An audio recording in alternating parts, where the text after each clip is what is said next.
The Lord be with you. A reading from the Holy Gospel according to Matthew.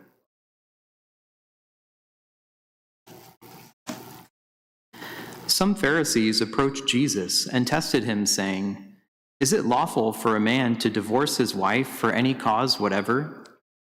He said in reply, "Have you not read that from the beginning the Creator made them male and female, and said, 'For this reason a man shall leave his father and mother and be joined to his wife, and the two shall become one flesh. So they are no longer two, but one flesh. Therefore, what God has joined together, man must not separate.'"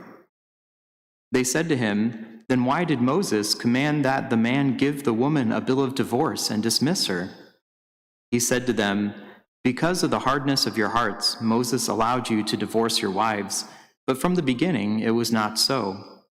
I say to you, whoever divorces his wife, unless the marriage is unlawful, and marries another, commits adultery." His disciples said to him, "If that is the case of a man with his wife, it is better not to marry." He answered, "Not all can accept this word, but only those to whom it is granted. Some are incapable of marriage because they were born so, some because they were made so by others, some because they have renounced marriage for the sake of the kingdom of heaven.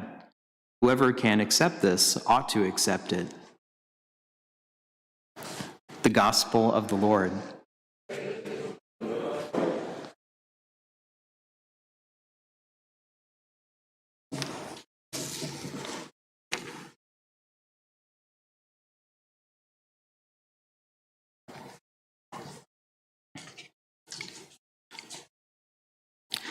One little grace from a retreat that I remember that relates a little bit to our first reading was something like this as I was praying. I have a tendency that when I receive a certain gift from God, that I kind of like tout it as if it were my own. I take it and be like, "Oh, look at what I got. Look at what I obtained by my prayers," or something like that.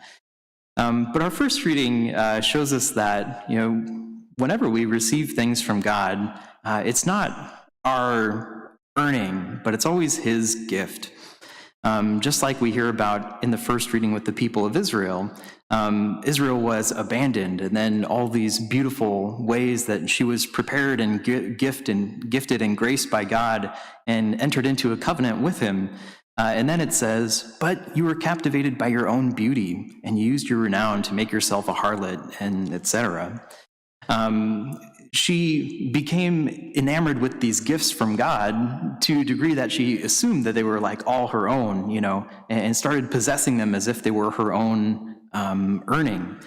And the particular way that it came to me on retreat was the phrase that the gift is not a trophy.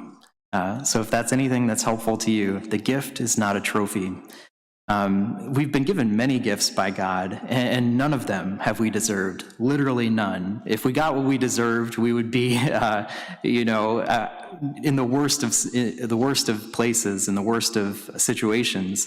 But everything that we do receive from God is truly a gift and ought to be received as such, not to be touted as if it were a trophy, something of our own earning, but to be received with joy and reverence and the sort of attentiveness that it is a gift and it comes from a good giver.